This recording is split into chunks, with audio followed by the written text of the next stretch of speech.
अब हम एक एक करके प्रोटिस्टा किंगडम के जितने भी हैं 5 कैटेगरी सबको एक एक करके पढ़ते हैं। उसमें जो पहला कैटेगरी था वो था क्राइसोफाइट्स।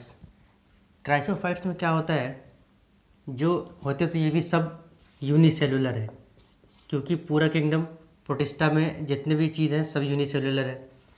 तो इसमें जो भी चीज़ें होंगी सब एक सेल की ही होंगी, यूनिसेलुलर होंगी। हालांकि ये यूनिसेलुलर है, इसका मतलब ये नहीं है कि ये बहुत छोटी है। कोई कोई प्रोटिस्टा ऐसा भी होता है जो कि बहुत बड़ा भी होता है, कई फीट्स का भी होता है। तो क्राइसोफाइट से सबसे पहले ये यूनिसेलुलर है सारे के सारे। उसके बाद ये मरीन भी होते हैं और फ्रेश वाटर भी होते हैं। कई बार एग्ज़ाम में ये पूछा जाता है, नीट में, ये कि ये मरीन है या फ्रेश वाटर है या दोनों है। तो ये दोनों है, मरीन भी है और फ्रेश वाटर भी है।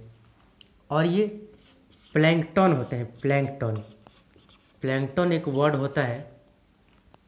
प्लैंकटन का मतलब है कि ये पैसिवली घूमते हैं पानी में।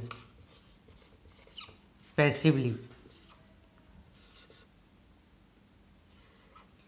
पैसिवली का मतलब ये है कि ये पानी में पानी के करंट के हिसाब से तैरते रहते हैं। जिधर पानी जा रहा है उधर ये भी बहते रहेंगे। एक्चुअल मीनिंग है बहना, पानी के साथ साथ बहते रहते हैं।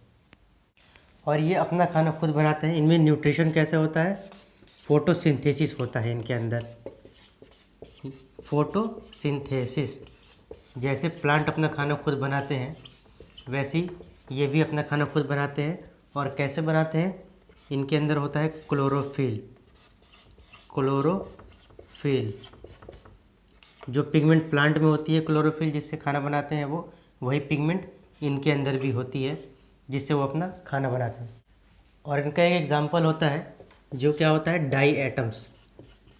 डाई एटम्स कैसे होते हैं, जो इनका सेल वॉल होता है वो सेल वॉल बना होता है सिलिका का। सिलिका, ये सिलिका से बना हुआ इनका सेल वॉल होता है जो कि बहुत मजबूत होता है।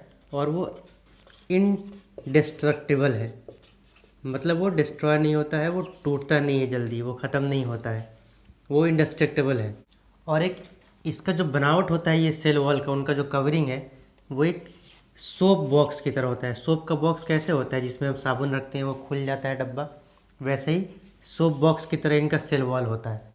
और चूँकि ये इनडिस्ट्रक्टिबल है, ये डिस्ट्रॉय नहीं होते हैं, तो ये बहुत दिनों तक समुंदर में जमा होते जाते हैं, जिसके वजह से ये बहुत सारा जब एक जगह इकट्ठा हो जाते हैं तो धरती की तरह, ज़मीन की तरह बन जाते हैं, जिसको हम बोलते हैं डाई एटोमेशियस अर्थ। ये डाई, इसके नाम से ही पता चल रहा है, डाई एटोमेशियस अर्थ। ये कैसे बनता है, डाई एटम से बनता है। और ये एक्चुअली सिलिका की डिपॉजिट होती है। सेल वॉल जो इनका है ये मरते जाते हैं और इनका सेल वॉल जमा होता जाता है जो कि टूटता नहीं है। और जमा होते होते उससे क्या बन जाता है, डाई एटोमेशियस अर्थ बन जाता है। और डाई एटम्स में एक और क्वालिटी होती है जिसको हम बोलते हैं ग्रिटी। ग्रिटी ग्रिटी का मतलब होता है थोड़ा खुरदुरा जैसा, जिसके वजह से इसको हम पॉलिश में यूज़ करते हैं। पॉलिशिंग करने के लिए हम डाई एटम्स का यूज़ करते हैं। और इसके अलावा हम इसको फिल्ट्रेशन में भी यूज़ करते हैं, लिक्विड को फिल्टर करने के लिए।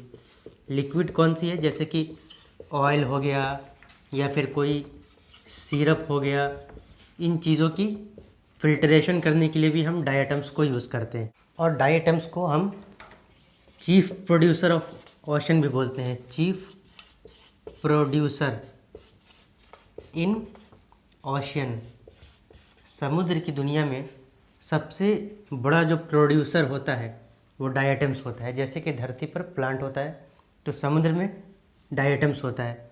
जितनी भी चीज़ें समुद्र में दिखती हैं वो ज़्यादातर डाई एटम्स ही होती हैं, ये जमा होती जाती हैं।